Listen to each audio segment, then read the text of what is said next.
नमस्कार विद्यार्थियों, संस्कृत भाषा की ऑनलाइन क्लास में आपका स्वागत है। आज मैं आपसे एक ऐसे विषय पर चर्चा करने जा रहा हूँ जो विषय बहुत महत्वपूर्ण है और खासकर जो विद्यार्थी प्रतियोगी परीक्षाओं में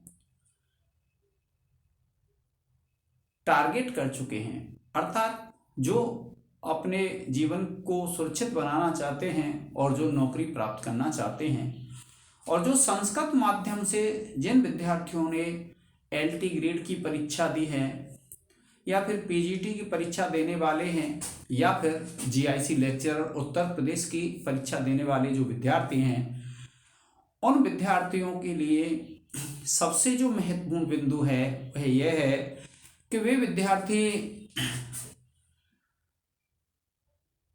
यूट्यूब के माध्यम से या किसी कोचिंग के माध्यम से जो हमारे शिक्षक साथी संस्कृत भाषा में अच्छे से अच्छा प्रयास कर रहे हैं, उनके माध्यम से अगर अध्ययन कर रहे हैं तो उस अध्ययन के साथ साथ सबसे जो महत्वपूर्ण है वह क्या है? पाठ्य पुस्तकों का मूल अध्ययन। अगर आपने पाठ्य पुस्तकों का मूल अध्ययन नहीं किया है तो आप परमात्मा के आशीर्वाद से तो अपने लक्ष्य को प्राप्त कर सकते हैं, किंतु साधारण मार्ग से लक्ष्य को प्राप्त नहीं कर सकते, क्योंकि जो सफलता है, सफलता का मूल मंत्र है मूल पाठ। तो आप सभी विद्यार्थियों से, शिक्षक साथियों से जो एलटी ग्रेड की परीक्षा दे के आए हैं और जो उपयुक्त मैंने 2 परीक्षाएं बताई हैं जो आने वाली हैं, पीजीटी टीजीटी और जीआईसी प्रवक्ता की, उन परीक्षाओं के लिए मूल अध्ययन करें।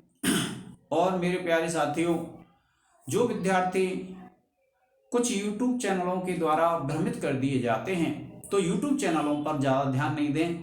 इस परीक्षा में, एलटी ग्रेड परीक्षा, मैंने लगभग 5 दिन पहले तक कुछ यूट्यूबरों के विचार सुने जो विद्यार्थियों को भिन्न भिन्न तरीकों से भ्रमित करते हैं। कोई कहता है थंबनेल के माध्यम से कि कट ऑफ जारी हो गया, कोई कहता है इतने पर सिलेक्शन होगा, कोई कुछ कहता है यह तय तो समय करता है कि किस मेरिट पर, किस कट ऑफ पर कैसे सिलेक्शन होना है।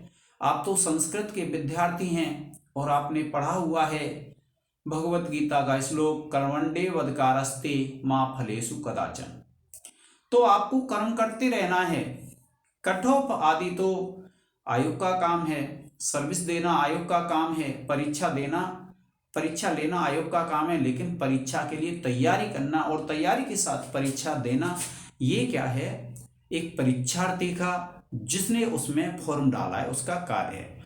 तो भिन्न भिन्न यूट्यूबरों से आप जो मिथ्या सूचनाएं देते हैं उनसे आप बचें और अपना अध्ययन निरंतर जारी रखें। और मैं उन यूट्यूबरों को भी कहना चाहूँगा कि जो विद्यार्थियों को जो निरंतर पढ़ते रहते हैं, मैंने टीजीटी परीक्षा में भी देखा, पीजीटी परीक्षा में भी देखा और इस एलटी ग्रेड परीक्षा में भी देखा कि अपने यूट्यूबों के माध्यम से विद्यार्थियों को पथभ्रष्ट करते हैं, मार्ग से भटकाते हैं। तो ऐसा कार्य नहीं करें। आप सभी का कार्य है विद्यार्थियों के लिए मार्ग प्रदर्शन करना, मार्ग भ्रमित करना नहीं है। इसलिए जो यूट्यूबर भिन्न भिन्न गलत सूचनाओं के माध्यम से, भिन्न भिन्न गलत अफवाहों के माध्यम से विद्यार्थियों को भ्रमित करते हैं, उनसे मेरा यही अनुरोध है कि ऐसा कार्य नहीं करें, क्योंकि एक शिक्षक की सफलता उसी में है जिससे उसके जो शिक्षार्थी हैं, उसके जो विद्यार्थी हैं वह सफल हों।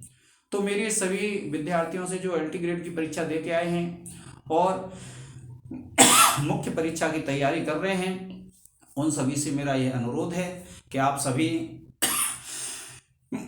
जो मूल ग्रंथ हैं, जो मूल ग्रंथों की भूमिकाएं हैं, उनको अध्ययन करें और शिक्षकों के मार्गदर्शन से आगे बढ़ते रहें। आज के इस लेक्चर में इतना ही। जय हिंद, जय भारत।